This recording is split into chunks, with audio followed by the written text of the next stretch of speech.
Those stories in just a few moments, but first tonight at 5. After Rhode Island Senate President called for ripta's CEO to step down, Scott Avedisian in ripta today discussing a proposal for the state to fund the service as a whole. Good evening and thanks for joining us tonight. I'm John DeLuca. And I'm Tiffany Murphy. That resolution, though, tabled for today for further discussion. ABC 6 News reporter Daniel Coates was inside that meeting and joins us live in Providence. Daniel? John, Tiffany, good evening. That ripta board made it very clear to me this afternoon in that meeting that this is merely step one of a multi-step process that could take multiple years as well and cost the state of Rhode Island hundreds of millions of dollars. A request that could top $300 million a year. Ripta now calling on Governor McKee, Senate President Ruggiero, and the state of Rhode Island to fully fund the transportation system ahead of federal funds running dry.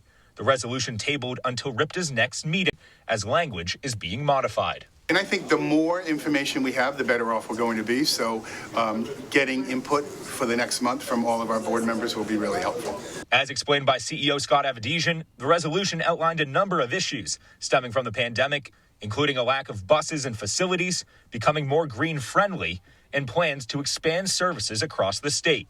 The resolution, supported by the public as well, is being finalized before a likely passing vote is made, supported by Avedisian himself.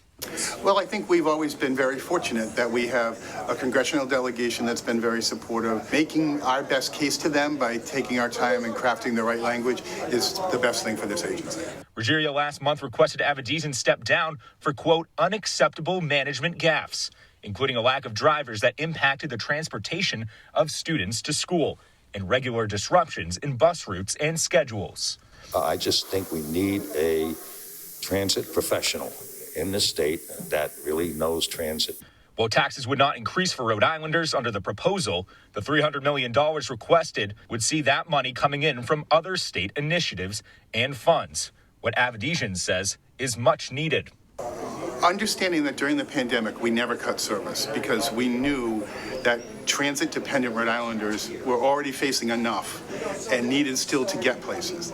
And the fact that post-pandemic, our numbers have risen to 900,000 a month, that shows you the number of people who are dependent on ripta to get to school, to work, and to have their lives.